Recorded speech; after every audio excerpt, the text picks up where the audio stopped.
So I've chatted with you before, Jerry, in various Devo interviews, and a frequent question that I've asked you and Mark when I've done those interviews is sort of the fact that as much as it might feel good to know you were right all along, it's not really all that vindicating because it would actually have been nice to either have been wrong or to now have the message that Devo were putting out back in the day be kind of quaint or obsolete now. So here we are Yeah. in 2026, and you just released a solo song, Just Do It, sort of as I don't know if the right word is celebration of America 250. Well, It's not part of that whole Freedom 250 thing that with Vanilla Ice and wrestlers, just want to say that. But yes, I guess it's an open-ended thing, but I would love to know. I think this is a song that unfortunately has been gestating since Trump's first term. And like I said, here we are. Tell me about the origin story of Just Do It. yeah, well, it's just a finger snapping ditty for fascist America, right? I I knew this is where it was going 10 years ago. When he came back, my heart sunk into my, you know, tender gut. And as much as we wanted to be wrong about everything that we were warning about as canaries in the coal mine, it goes beyond our worst fears. It is it's a horror show, and all the political scientists and pundits and prognosticators, they keep pointing out the parallels between what Hitler and the fascists did to the Weimar Republic previous to the rise of full-on fascist Germany. Everything in Trump's playbook is the same thing. So we're not talking about Democrats and Republicans anymore. We're not talking about a two-party system in democracy. It's gone. They did it. This was nothing short of a coup. We are living in a Black Mirror episode now. This is through the looking glass, and people that go, I think there's a threat to democracy here. It's like, um, You don't say, right? you're like cattle to the slaughter. You're in the chute on the way to the slaughterhouse, asking, "Hey, is the barn door still open back there?" Right? Um, it's done. It's done. And me, I'm an old man, right? So I'm like, this is not what I wanted my final clubhouse turn to be. I didn't want the last chapter to erase 80 years of democratic rule of law progress since World War II. I mean, you and Devo have lived through or witnessed and commented on a lot of political turmoil born out of, going back to Kent State. Right. If people haven't seen your documentary, they absolutely should. But, that's kind of where the origin story of Devo happened. You Right. sadly witnessed that and lost friends of yours in that I did. event, in those shootings. So you've seen, we've had lots of different, we've had Republicans, we've had Democrats, you say we've had the Reagan era, we've had the Nixon era. List goes on, both Bushes. So you've seen it all. And yet it seems to me that you feel that the era for America, at least that we are going through is in these 250 years, is this is unprecedented. This is nothing compared to Nixon or Vietnam or Reagan or I don't know. I don't want to put words in your mouth, but do you feel that this is like just on a whole other level? Because you've seen some stuff go down in your time. It is a whole other level. That's the point. It's not a fair fight anymore. Um, it's like imagine if I don't know, there's the Super Bowl, but each team brings its own set of referees. And not only do they bring their own set of referees, they bring a gang of people with AR-15s, right? So they decide what the rules are. And there are no rules. It's thug rules. It's like John Gotti runs America. So, well, I have so many questions. I don't even know where, but well, let's definitely talk about the video. Yeah, For people who don't know, you directed most of the iconic Devo videos, as well as videos for Silverchair and Soundgarden and the Foo Fighters. I did you direct this one, the Just Do It one? no, no, I yeah, I actually didn't because Oh, okay. because my strength, my forte is live action, compositing, visual effects. And I didn't have that kind of budget. I'll just be honest. I had to put out something on my own.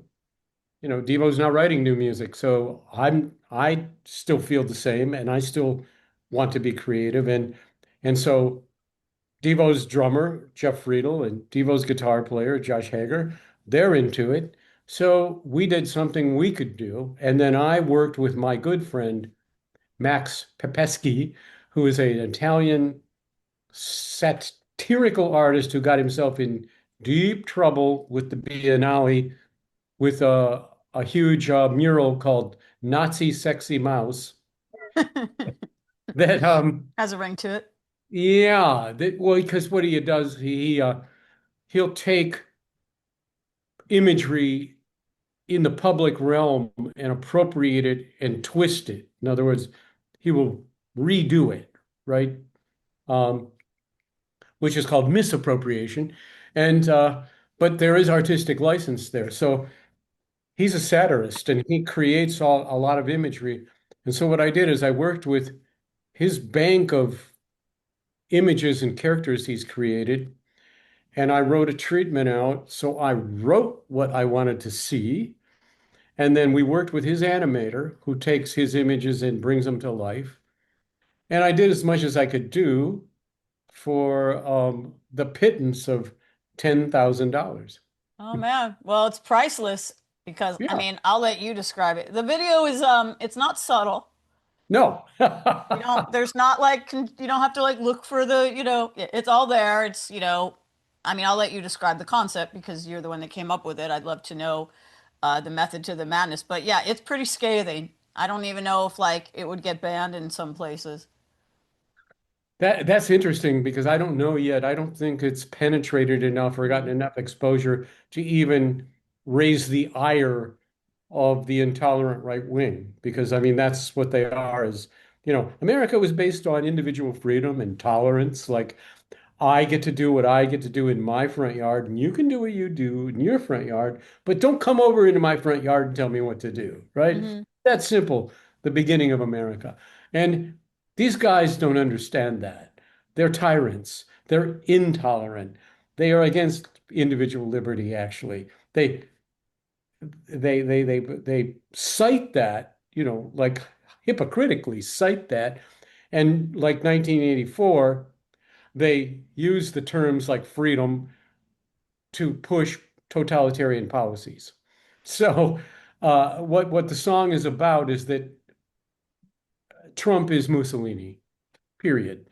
Because Mussolini was a clown, Mussolini was a performer, and Mussolini was a right-wing fascist who wanted to gain the favor of Hitler, and even Hitler didn't respect him. And If Hitler doesn't respect you, that's pretty bad. then you're not even a good right-winger. But, so it's a video where you see him play out what he's doing to America, which is what he's collapsed the three rails of divisions of government, of legislative, executive and judicial, and ruined that. He's loaded the Supreme Court with lackeys who are rogue, who are basically pooping on the Constitution. He has now been given more even power by them, which is the point, where he's dismissing all the heads of independent agencies, so they're not independent anymore. He's attacking the press. He's destroying free speech and the culture in TV and in right, uh, and he's successfully doing it. It's happening. Mhm. And so what you're watching now is the final call in this fascist playbook, which is he's destroying the midterms, destroying free and fair elections by saying that they are rigged when he's the one rigging them. He only says they're rigged when he loses. He thought Oh, that the Biden, for instance, January 6th, he thought the Biden election was rigged, but when he wins, yeah. suddenly it was Well, all it's fair the and square. top go-to weapon of a malignant narcissist to project his motives onto other people and accuse them of doing what he is in fact doing. And it works with his base. Do you think, maybe I'm naive, maybe I'm optimistic. Do you feel like maybe a little bit the tides are turning? I feel like there's maybe some Trump, maybe not like the fully like full on MAGA crazy January 6th, denier types, but like I feel like there's maybe some people who were pro Trump before that are beginning to see the writing on the wall and questioning it. Well, the press keeps like meekly putting that message out there, right? Like, oh, there's a crack in the armor. Uh, this is false hope. Mm. Trump doesn't care about being unpopular, in case you didn't notice, because he's not even playing the game. He doesn't care. I think he does in a way though, because he just wants to be worshipped. He wants to have this cult worship. I mean, I think you don't think he cares about being popular. Hitler took over Germany with 20% of the vote. Remember that. I didn't know it was that They low. never, that the socialists never had a majority or even near it, not even a quorum, uh, because he knows how to use the wheels of power, right? Just like in Animal Farm, Snowball was the idealist, but Napoleon trained the dogs. And that's all you need to do. So I mentioned that you had this idea. Did you have the full song or some version of it ready during the 2016, the first No, I Trump era? just wrote down the lyrics. Okay, but back then you did. Yeah, wrote them in 2016. Did you change them at all? Update them, for when this song Just Do It eventually? Well, I should have, because by the time that the song came out, Orban had been defeated. And I list him as one of the fascists in the fight circle in Mm. but other than that, I didn't change anything. Um, because these despots that rule the world are pretty much the same guys. They're the same players. I mean, Yeah. we have, right? We have Putin, number one. We have Kim Jong-un, we have Trump, and we still have Erdogan, right? I used this coffee mug for you today, by the way. Kittens against Kittens Trump. against Trump. I like that. Kittens are always on the right side of history, but yeah, not a coincidence. I picked this coffee mug for Right. today. Um, Something that's interesting is, like I said, Devo witnessed a lot of, came out of Kent State and witnessed a lot of things happening and Trauma. commented on it, huh? Yeah, trauma. Came out of trauma, yeah, that's a good way of putting it. And I've often been amused with, for lack of a kinder word, dumb fans. They totally miss what an artist is about. Like they get mad at Bruce Springsteen for speaking his mind against Trump because they never really listened to what Born in the USA was about. Apparently, there are artists who get mad at Rage Against the Machine, like just rock out, forget about politics. It's when they like that's kind of been what not kind of been that has been what Rage Against the Machine has been about since day one. And then people get so like it's like they're not even listening. Do what they So told you. yeah, what did they think that was about? I can imagine that's happened so much with Devo, where people thought you were just like a fun new wave band with fun visuals and Right, cool, outfits and right, hats. right. And probably now they're like, shut up, Devo, just sing Whip It. It's like they were not paying attention. Does that happen a lot? Does that bother you when that happens? No, it's predictable. And we experienced that long ago. You're right. It's like shut up and play, right?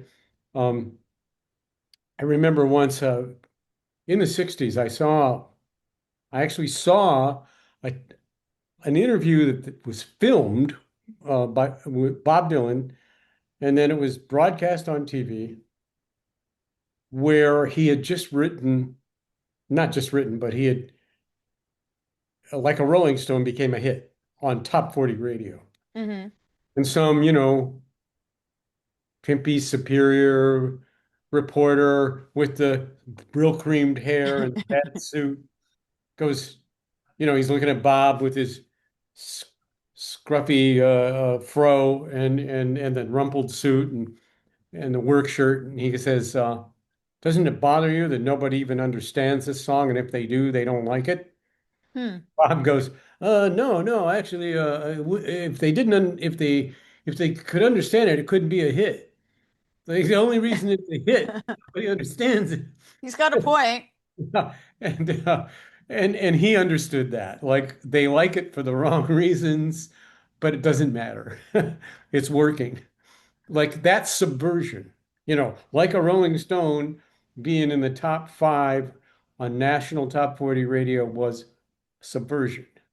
So what were Devo's most subversive? What were your biggest acts of subversion? I mean, obviously Whip is your biggest hit, but I would not think that is like I would maybe say Freedom of Choice was a pretty big hit. Freedom of choice. Where we're saying freedom of choice is what you've got, freedom from choice is what you want. And everybody's just bopping to it. Yeah. Skateboarders going by. Oh, someone's dressed as Mark's dressed That's as a dog. fantastic. How cute. And then beautiful world, they're Yeah. like, it's a beautiful world for you, but not for me. And they're like, it's a beautiful world.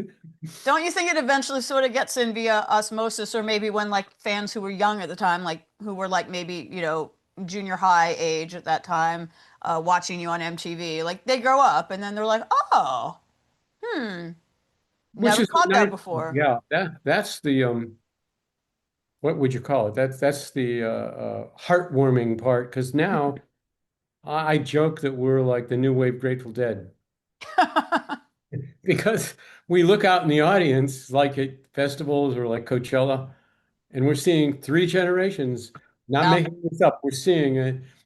We're seeing our original fans who are still lucky enough to be alive, and we're seeing their kids, and we're seeing their kids. And those kids are bopping out and using their cell phones and singing the lyrics. And they weren't alive when we wrote these songs. And it's amazing.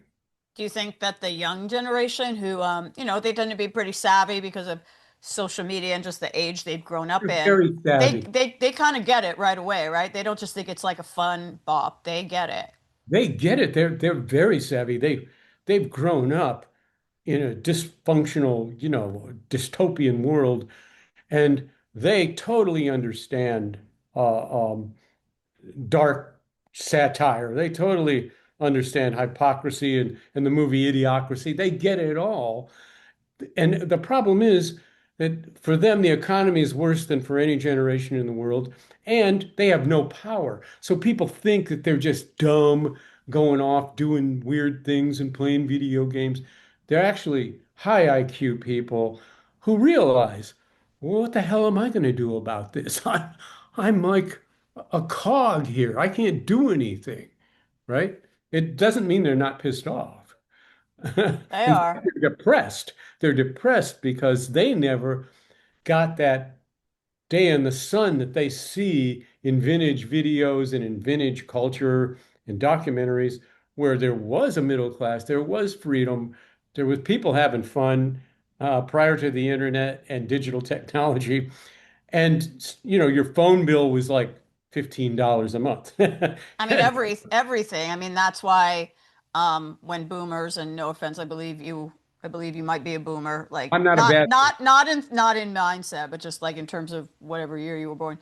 But when the stereotypical boomers are like, just pull yourself up by your bootstraps. I worked two jobs and put myself through college. I owned a house by the time I was 25. It's like, yeah, how much did it cost you to go to college? Like $10 a week? $500 a semester. How much was your house?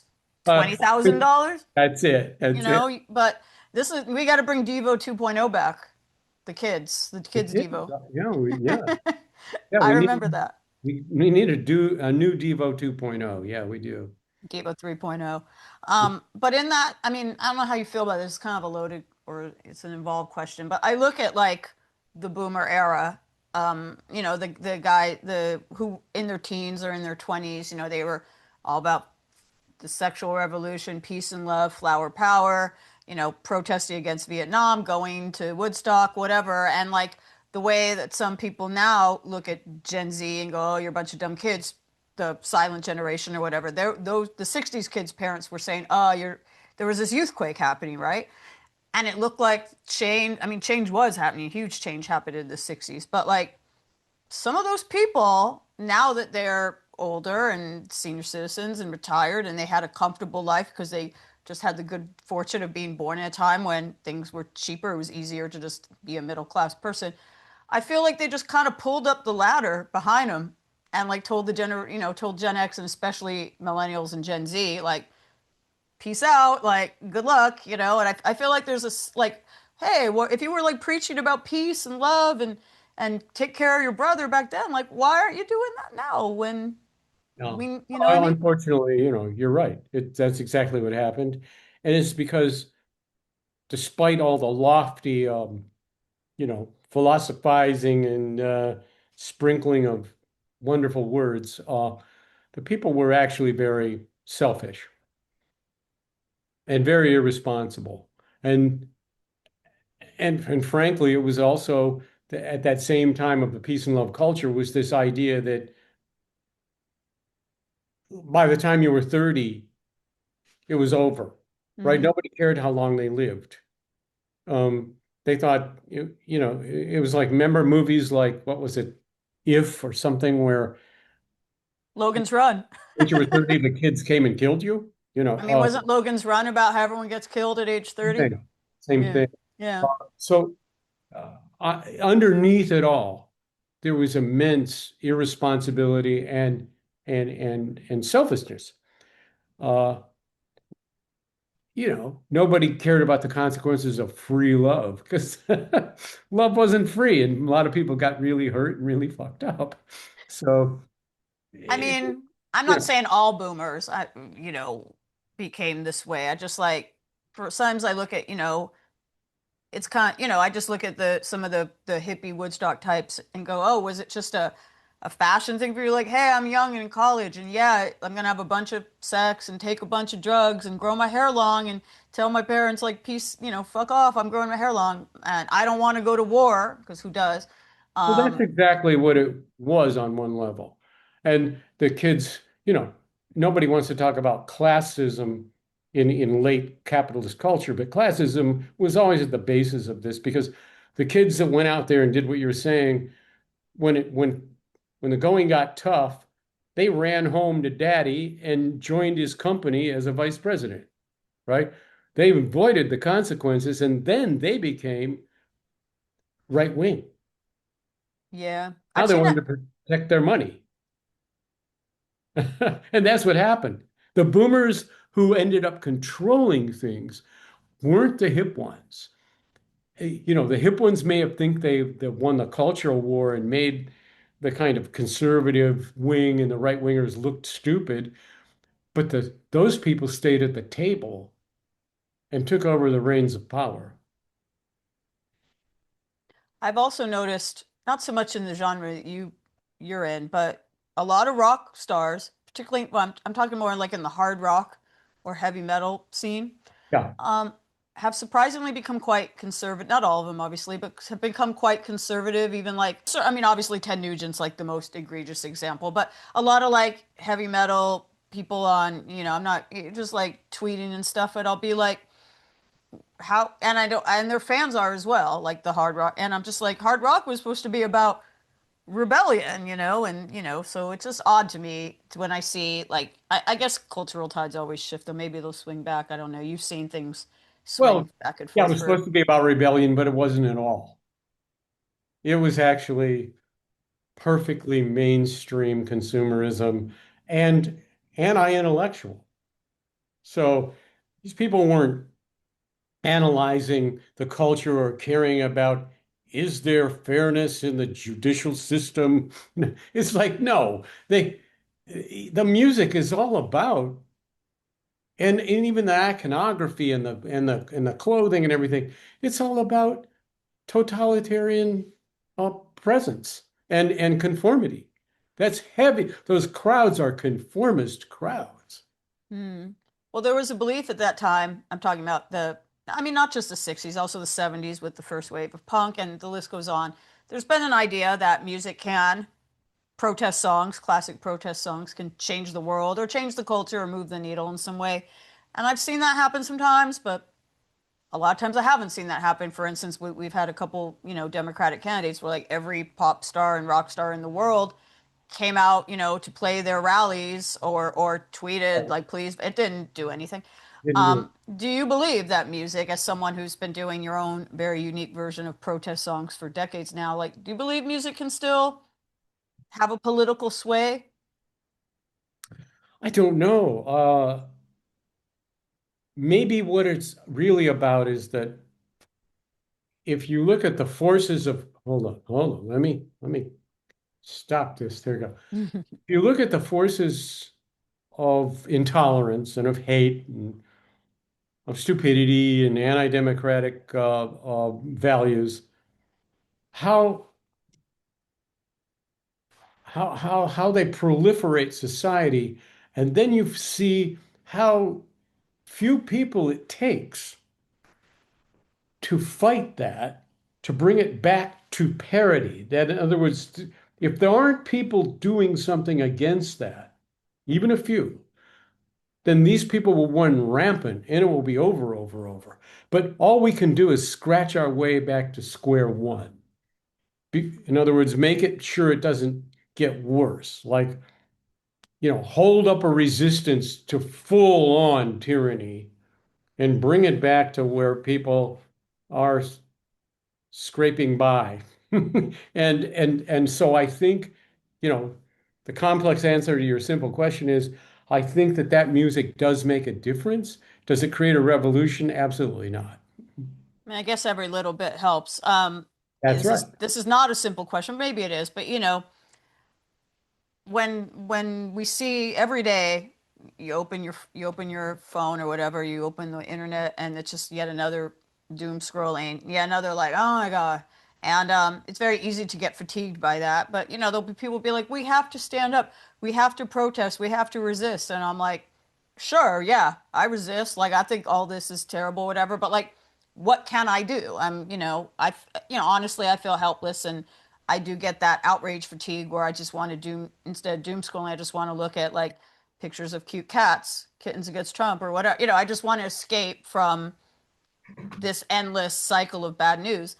But yeah, what can a regular person like myself or an artist, your peers, do? I mean, releasing music like you do is, I guess, a start, but Well, it's as what much as I actionable can, it's things? as much as I can do, right? And then even though it's become kind of a joke, you can vote. Well, of course I do that. Yeah. Voting's been compromised to where your vote doesn't count. I'm still doing it while I can. Yeah, you do what you can. And you're right. You're absolutely right. You saw in Trump's first term, what was it, 500,000 pink pussy hats? Did it do anything? No. Did they outlaw abortion? Yeah. Because why? Because it has nothing to do with democracy and it had to do with some right-wing ideologue fuckheads in black robes that you've seen that's just like The Handmaid's Tale. I mean, it's like watching some medieval tribunal, you know, right? It might as well be the Inquisition, these hideous people who are so out of touch with humanity, with freedom, with liberty. It's disgusting. And what they believe is so sick and so like stupidly behind, centuries behind the times. And they are allowed to do that. They hold the power. So yeah, I mean, is there anything? I mean, it it keeps me up at night, obviously. Keeps probably a lot of people up at It's a night. horror show. Well, you do have an album coming out, I believe, of Yeah. protest songs that are going to change the world. Let's hope. You're our only hope, Jerry. But you have no, I mean, I'm being facetious, but we all do what we can, and I do know you have this song "Just Do It" is from a forthcoming solo album. I Yeah. don't know, is the whole album going to be politically themed or Well, I protest mean, themed? there's no other on the nose song like that that, attacks a current situation. There's plenty philosophically that attacks the problem with the duality of human nature. Hmm. And the album is called Wetiko, Wetiko. And if you look that up, you're going to love it. Should I do that right now? or do you want to surprise me? Sure, I mean you can, but it's I you don't need to, but it's like about a 300-year-old, as far as anybody knows, could be older, a 300-year-old Native American belief about the absolute psychological sickness of Western culture. At the basis of Western culture, they think is a cannibalistic virus where the brain's infected with insatiable greed and selfishness. They believed this then, and they described it then in terms of their kind of more mystical terminology. But it's been there forever. And they even drew a personification of this monstrous, sick force that's in humans, a beast called the Wendigo, that is this basically a hideous, large bird, like I don't know, like a crow, but featherless, with a big cowl and as big as a dinosaur, just grabbing babies and eating them. Is that going to be what your next video looks like? I can envision Uh, it now. some monster that would be friends with Jeffrey Epstein. What do you think? I'm sorry I laughed. Sometimes I want to laugh, sometimes I want to cry, but I guess all you can do is laugh sometimes, right? Have see the humor in it. I think that's something actually you've done with and without Devo over the years. Yeah, I guess it's kind of an open. Because And if you don't, what are you going to do? You become a homicidal maniac because there's so many people that should die. um, are you ever gonna do anything with Jihad Jerry again? Because He didn't get the love. he'd sort. I mean, given what's going on in the world internationally right now, perhaps there's something Jihad Jerry would have to Maybe say you're right. about. Maybe Jihad could come back. I mean, we could have Devo 2.0 come back. We could have Jihad Jerry come back. But you did mention, obviously you got the solo album. When is that coming out, by the way? Wetico? What Tico should be Wetico, coming sorry. October. October. Okay. But you'd mentioned that Devo isn't currently doing music, and the album, I can't believe it's already been 16 years, but was it called Something for Everybody or Something for Everyone? 2010, yeah. 2010. I went to, by the way, speaking of cats, I went to the cat party at Warner Brothers. Remember that? You weren't there, but you probably know of it. The like live streamed I cats do. listening to Devo.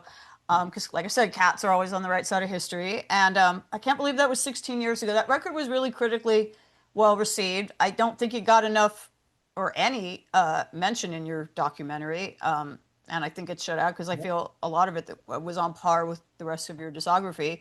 But yeah, that was a long time ago, and Devo are still doing things. They tour all the time, play Coachella, just play the Hollywood Bowl. Like, we need some Devo music right now. We need Devo more than ever. So what's going on with that? Any Well, you're possibility of that? preaching to the converted there. So, Okay, tell Mr.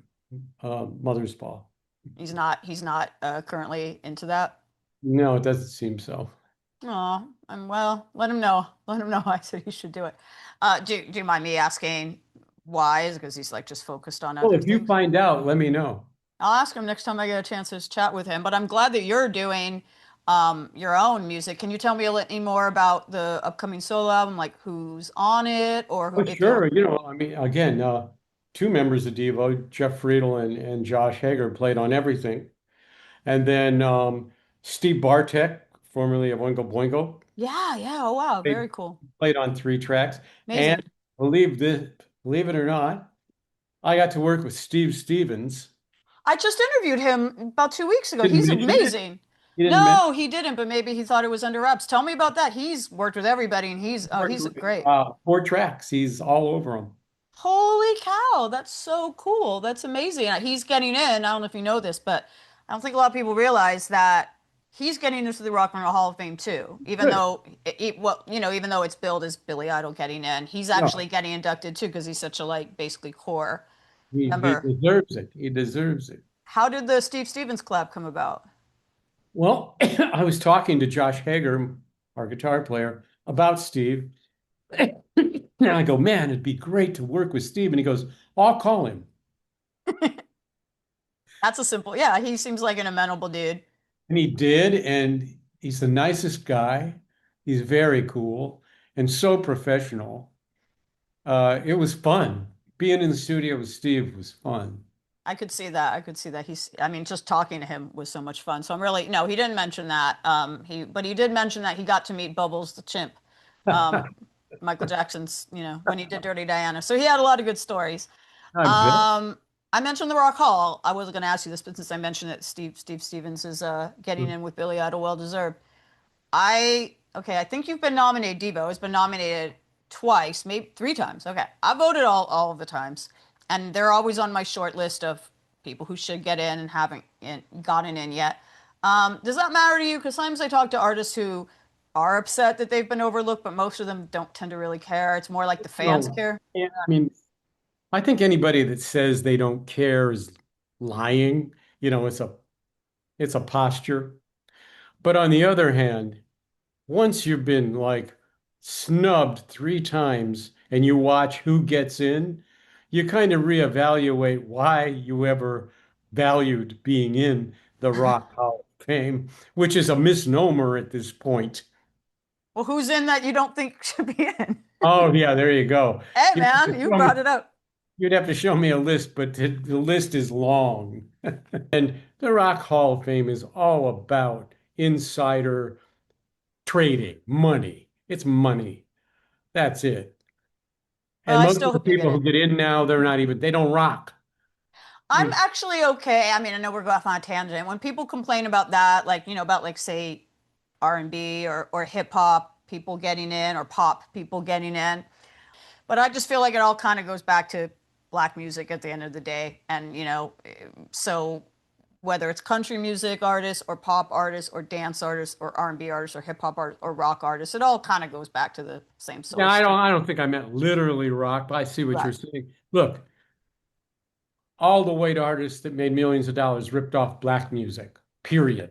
There 100%, is no 100%, doubt about it. We wouldn't 100%. be anywhere without those people being ripped off. All the blues and R&B, Chuck Berry too, all of it. But what I'm talking about is it should be about good music. Like the Bee Gees never rocked, but you listen to Staying Alive, it's like that is a fucking unbelievable song. Yep. And he's saying, "Somebody help me, I'm going nowhere." It's like Devo, everybody's dancing, and it's like, "Somebody help me, I'm going nowhere," over and That's over. so true. That's another thing. It's like that's not like a happy part of the song. Also, It's like that whole movie. I mean, now the we're way they really going, used it in Saturday Night Fever. I mean, well, he's a loser. that's what I'm saying. That movie's not like, now we're totally going off. But yeah, that movie is a totally depressing movie. There's like a suicide in it. There's a sexual assault Rape, scene. He's like a rape. loser. Yeah, there's a rape scene in it. There's a suicide scene in it. There's two rape scenes in it actually. Trigger warning if you're gonna watch Saturday Night Fever. And also, yeah, you're right. Like John Travolta's character is like a minimum wage And guy who's only a big deal when he goes to the discotheque. He's he doesn't nobody. get the girl. He doesn't get her. She blows him off. But everyone's like, yeah, disco. We're all gonna put on suits and like, white suits and go to the discotheque and like dance. This is so much fun. Yeah, I guess a lot of things go over people's heads, including I most love of that the. movie. I love it too. I don't But think it could get made now because people go, "Oh, that's a bummer. You can't make it." Fame is the same way too. Everyone's like, oh, remember Fame? No, watch Fame. There's like heroin. There's like a kiddie porn thing. There's a heroin. There's someone who tries to kill themselves. There's someone who gets an abortion. Like it's a dark ass movie. When I was a kid, we wanted to put it on as a school play, and we were not allowed to do it. And once again, the low class boy is trying to get out of his conundrum and go for the girl that's on the next rung, and she blows him off.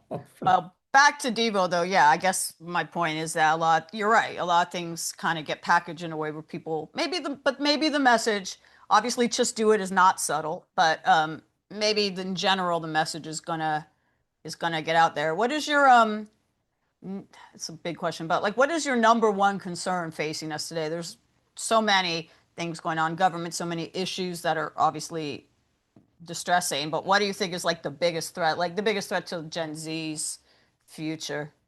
To me, I just think the prevailing culture is so depressing, and I feel so bad for people 20 and under who are inheriting a world that's going to hell in a handbasket environmentally, at the hands of psychotic morons who are who are attacking the environment. They're not trying to help.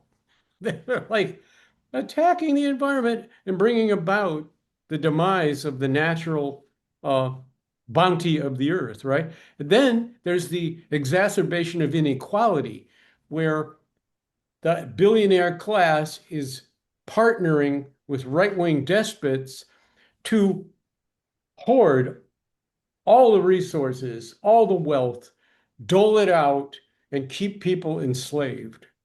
And that's what's going on. Well, on that happy note, Yeah. I mean, man, I don't want to end the interview. I mean, I'm really enjoying chatting with you, so I don't want to end it on like such a bummer note. But is there any final thoughts you have that um, could that have a thing of hope for, have a glimmer of hope for our society, and anything else you can tell me about the music you're putting out or the message in You it? know, I do what I have to do. Like any organism that finds themselves alive, once you're alive, you want to try to stay alive. Much like the Bee Gees advised. That's right. And and staying alive means continuing to strive in the face, right, of failure and in the face of tyranny. You can't give up. If you give up, that's suicide. Well, I agree with that. So thank you for everything you're doing. Thank you for speaking out. I do think, I mean, I think there are a lot of artists who are speaking out, but I do think there are some that are still feeling muzzled. They're still maybe even reeling from like the Dixie Chicks situation from more than 20 years ago. Do you feel like more artists? I kind of feel like this culture, we're talking about, I've talked about the protest songs of the 60s, the punk movement, the movement you guys came from. I feel like this is an era where the last 10 years even that I would have expected so many artists, old and new, to be releasing songs like Just Do It all over the place. And I don't really see a lot of protest music coming out. There's certainly a lot to inspire it. People are running scared. People are lost their nerve. That's what, Hmm. you know, the bullies won. No, I hope not. I'm glad that you never lost your nerve. I think it's great that you're still making music like this. I'm really looking forward to the album, to the solo album, and to anything else you end up working on. And yeah, just thank you I for your can't help. time and thank you for being so honest. Yeah, I can't help it. I bully. I have the wrong personality to give in to a bully. As maybe self-destructive as it is, you know, I raise the middle finger.